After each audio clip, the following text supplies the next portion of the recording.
Good morning mga sisters, explore batan lagi ang vlogger na batat ka papasabi ka na lang talaga ng let's go So for today's video nga maaga kami nagkagising lahat kasi today is very special day. At yung video na to ay nung December 21 pa nga ito. At nakaligo na nga pala kami sa mga oras na yan kasi nga pupunta kaming Villa Susana Private Pool Resort kasi doon gaganapin ang kasal nila Ate Angela at nagbabiyahe na nga kami. Nandito na nga kami sa Villa Susana at tapos na nga pala akong make-upan at ayusan ng buhok niyan at pinagpis na nga kami niyan ng organizer kasi magpipictorial at magbibideo kami at hindi ko na nga na-videohan yun kasi masyado nang busy ang person at bawal nga videohan yun.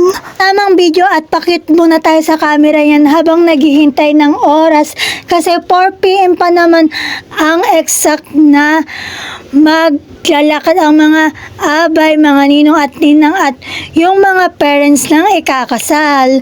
Kaya tamang video lang muna at model tayo dyan habang naghihintay tayo ng oras. Fast forward na nga at yan na nga ang pinakahihintay namin. Umiiyak pa dyan si kuya, nakikita naman sa video. At yan nga pala ang reception ng pinagkanapan ng kasal.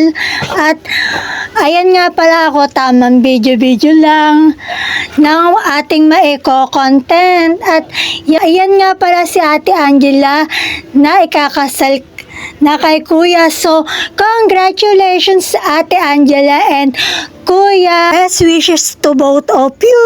Kaya nagsabihan na nga sila ng mga vows nila or yung message nila sa isa't isa as a new couple. Message ni kuya kay Ate Angela, hindi ako naiyak dun pero yung message ni Ate Angela para kay kuya. Kaya dun ako mas naiyak. At first time ko nga lang pala maging abay sa kasal. At pag nagpunta ka talaga dito at makakarinig ka ng mga wedding song, madadala at maiiyak ka talaga. Kasi yung mga kasama mo is naiiyak, madadala ka rin talaga. Kahit hindi ka iyaking person, maiiyak at maiiyak ka. Maganda nga pala ang Villa Susana. Located lang to sa Limay, Bataan. May father and daughter dance pa nga.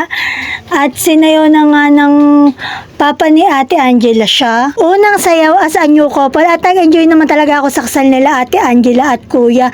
Masyado na palang mahaba ang video na to at yun lang naman for today's video. Wag niyong kalimutan mag-like, comment, share, and follow. At yun lang. God bless. Salamat sa support. I love you. Bye!